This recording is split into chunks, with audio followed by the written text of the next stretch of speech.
Ассалаумағалейкум, қазақ елі, сіздермен бірге pddtest.kz сайтының жүргізушісі Адлет Жоносов. Бүгінгі тақырыпта біз сіздермен қосымша ақпараттық белгілерді өтеміз. Оның алдында біз сервис белгілерін өткенбіз. Егер де көргілеріңіз келсе, онда осы жерге өтулеріңізге болады.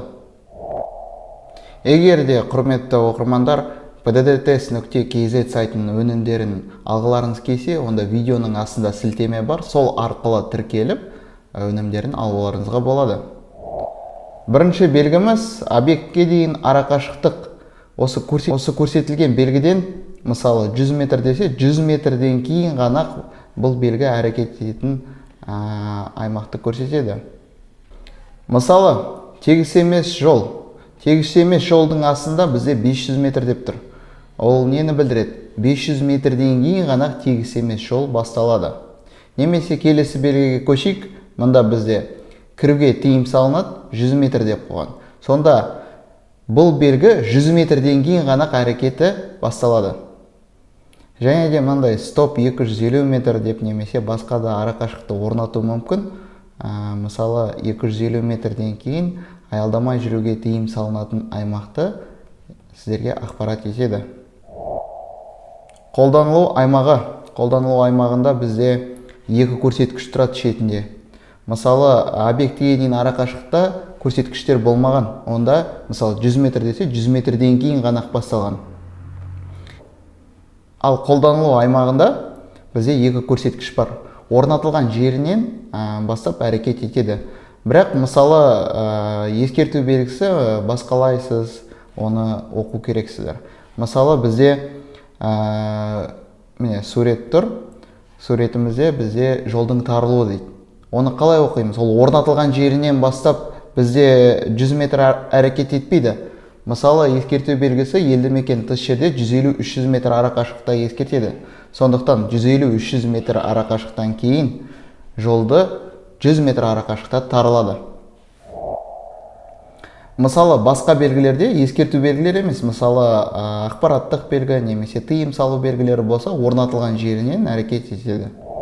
Мысалы, осы суретке қараңыздар, осы жерде аялдауға рұқсат етіледі ме? Егер де сіздер білсеңіздер, дұрыс жауабын сіздер комментарияға жазып жіберіңіздер, содан кейін тексеріп өтемін. Келесі суретті талқылайық. Мысалы, тыйым салу белгісі тұр. Тыйым салу белгісі сіздер білесіздер, ол келесі қиылысқа дейін әрекет етеді. Ал егер де тыйым салу белгінің астында көрсеткіш төменге қарай түсірсе, ол біздің жүріс бағытымызға қарама-қарсы әрекет ететінін ақпарат етеді. Қолданылу бағыты.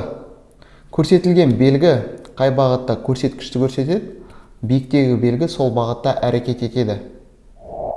Мысалы, жүруге тыйым салынады, міне суретте тұр, оңға және солға көрсетіп тұрған, онда қолданылу бағытын. Сонда жүруге тыйым салынады оңға және солға. Сіз бұл белгіде тура және кері бұрылуыңызға рұқсат етіледі.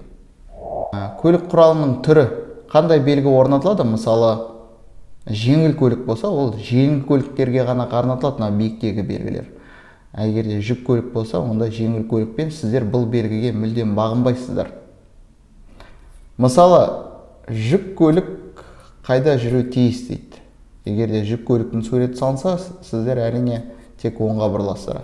Жеңіл көлікпен сол жерде тұрсаңыздар, сіздер кез келген бағытта жүрулеріңізге рұқсат.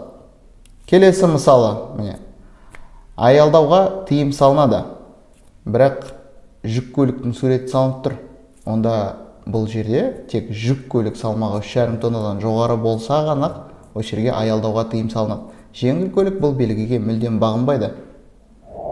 Сенбі, жексенбі және мейрам күндер. Келесі белгіміз жұмыс күндері. Осы белгілер, мысалы, тыйым салу белгілерінің астында орнатылуы мүмкін.